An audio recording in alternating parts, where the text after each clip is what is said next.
Tunog pala ng pangalan. Sheesh, ayun na. Sniper yan eh. Sniper is sniper. No, may sniper version to. Businahan natin oh. Hey, di ba? Ayun, Raider oh.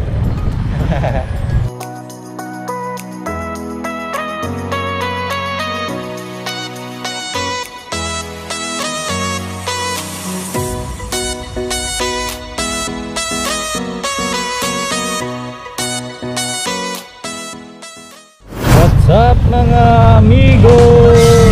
Good day sa inyong lahat mga amigo.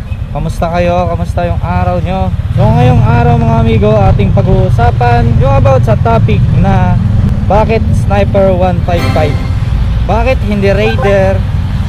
Bakit hindi Honda Winner X? Bakit hindi scooter? So actually yung ganitong content meron na ako neto before mga amigo na nagawa. Pero ibang version naman to ngayong 2024. So bago natin simulan, nais kong pasalamatan ang lahat ng mga amigo natin na laging nanonood at patuloy sumusuporta sa YouTube channel natin. Salamat mga amigo, and ayun, God bless you all. Bakit Sniper 155? Bakit nga ba ito yung motor na aking pinili? So una pa lang mga amigo, nung unang pinlag ko tong motor ko, pagkakuha ko nga dun sa kasa na Moto Access Passive, sinabi ko na before doon sa video na yon na Sniper talaga yung dream bike ko noon pa man. Kasi nagsimula akong naging fanatic na itong Sniper sa version na Sniper 135 pa lang. Noong mga panahon na yon, hindi pa uso yung formahan ng motor or mabilisan.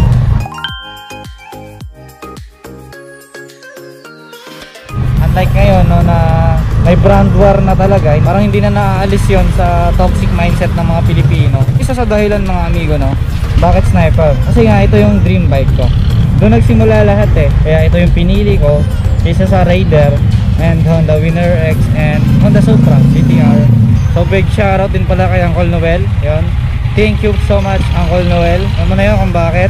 Anyway, bukod doon mga amigo, dahil nga dream bike ko to, mas komportable ako sa declutch. Nagsimula din pala, naging komportable or naging natuto ako mag-drive ng manual na motor no 14 years old pa lang ako. I mean, hindi talaga siya totally declutch na motor no, semi-automatic no. Manual type siya na hindi declutch. Yung Honda XRM before no, na motor ni Uncle Dagol. Yun yung kasi tito ko sa probinsya, Roa City. And kayo nagturo sa akin magmotor. Yun yung gamit ko, yung Honda XRM. Doon ako unang natuto. And then kay tito tatay naman yung sa X4, yung Suzuki niya na usong-uso dati, yung mga 2-stroke na motor no.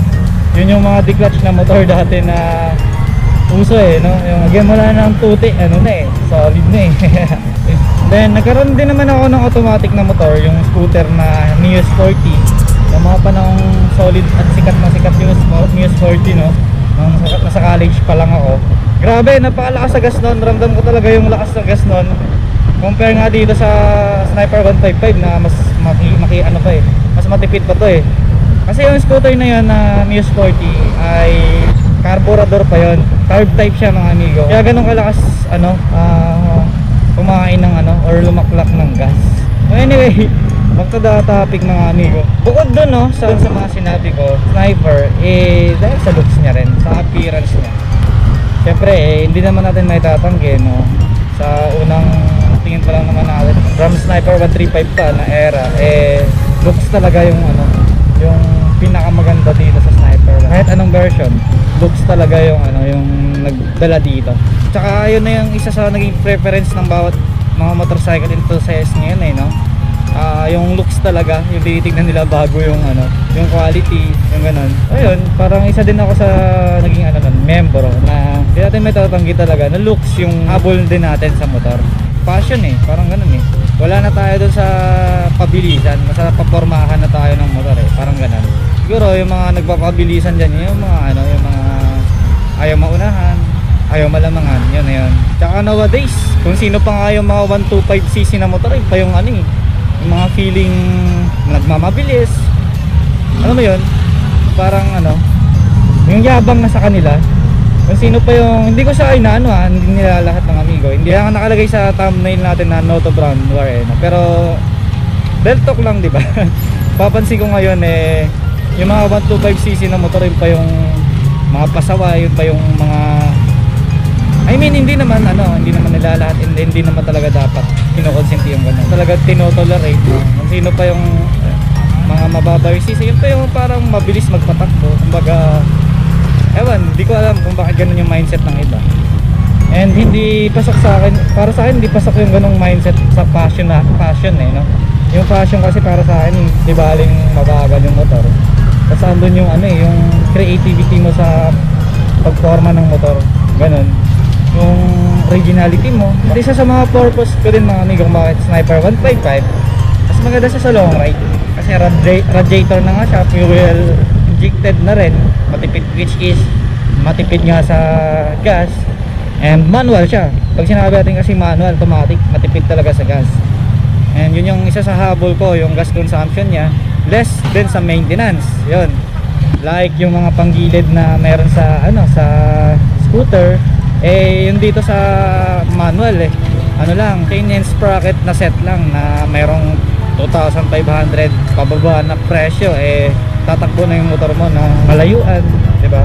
And matagalan na rin yung ganung presyo ng chain and sprocket. Tulad nito sa akin, RK chain and sprocket ko, nasa 2 years na rin to. And until now, goods na goods pa rin. Pagdating nga sa maintenance, change oil naman. And ano pa ba? Yung mga normal lang or mga common na papalitan natin sa motor, brake pad, oil filter, tsaka sa mga intake nya, fuel filter, air filter, and FI cleaning, ganon. And sa akin, sa case ko, hindi naman kailangan mag FI cleaning kung wala namang dahilan.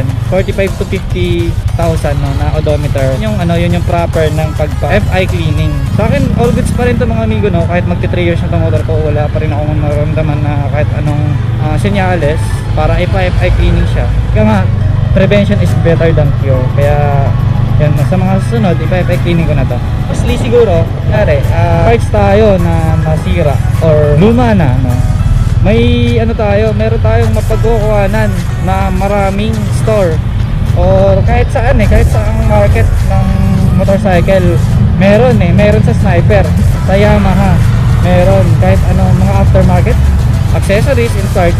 Kahit pumunta ka nga ng 10th Avenue, pag sinabing Sniper 155 or anong version pa ng Sniper, meron silang mga parts and accessories doon na plug and play talaga. Yun yung isa sa nagustuhan ko dito sa Yamaha na brand din, no? Kasi demand sila ng parts and accessories, anong model pa, nasa market, authorized dealer, no? Di nauubusan kumbaga. Kasi sikat siya kasi kami ang community na ito ng Sniper, kung alam nyo lang. Kami na talagang scooter ngayon sa daan. Marami nang tumatangkilik sa scooter. Dating naman sa mga manual, Sniper pa rin talaga ang pinakamarami. Aliti din, yun mga amigo. Till now mga amigo, marami pa rin ako nakikita na Sniper version 1, version 2 na 150, tulong ko sa daan. Yun lahat sila, binubusinahan ko pa rin until now. Pero punta tayo dun sa discussion na bakit hindi Raider or ano magiging option ko. So siguro yung option ko nun before mga amigo, either Raider or Aerox nung mga panahon na yun nung wala pang Honda Winner X. Pero sa panahon ngayon nung may Honda Winner X na, siguro Honda Winner X yung magiging option ko. Pero kung papapiliin ako, Sniper Winner X sa to, Sniper 155 pa rin ako, lalo na kung may ABS na. Iba pa rin talaga pag Sniper Pag sinabi kasi pangalan pa lang ng Sniper, tunog pala ng pangalan, sheesh, ayun na, Sniper yan Yung Sniper is Sniper, no? Nakatatak na yan sa utak ng mga motorista. Kahit ano pa yan, community sila, fandom pa ang mayroon sila. Alam nila kung ano yung Sniper. Ito, may Sniper version to, businahan natin, Hey, di ba? Sniper version 2 yun mga amigo. Ayun, Raider Mga pala, may mga students nunood dito sa YouTube channel natin. Salamat sa iyo kung panunood lagi ng amigo. Mag-aaral ka mabuti. Alam ko kung dream bike mo to, Sniper 155. Magkakaroon ka din nito balang araw. Baka hindi lang Sniper 155 ang merong paparating sa'yo. Din ako sa'yo noon, no, habang nag-aaral ako. Nangangarap lang din ako magkaroon ng Sniper before. And ayun, Sipagan lang natin, kilusan lang natin ang kilusan. Gawin lang natin yung tama. Maging mabuti lang tayo. Yun. God bless you. And ayun mga amigo, dito ko na lang siguro tatapusin yung content na to. And maraming salamat sa inyong panunood, sa inyong pagsama sa akin sa content na to. Mag-comment, likes, and share, no? God bless you all and mabuhay kayong lahat. So, bago ka pa lang sa YouTube channel natin, amigo, huwag mo kalimutang i-like and subscribe mo to. Click mo na rin yung notification bell, syempre, para updated ka sa mga video na i-upload natin. Yun, no? Again, this is Kamoting 90 na laging nagpapaalala sa inyo na huwag nyo kalimutang laging mag-I'd say peace out. Ay, lubak. Abudi. I'm digging through the glove box. I thought I had a map in here. The driver's door doesn't lock. I bought the car my junior year.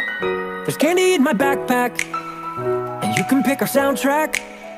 We're heading for the East Coast tonight, so pack your bags and hold on tight, 'cause we're taking off. Pack map here, track is in, pack map here, in track.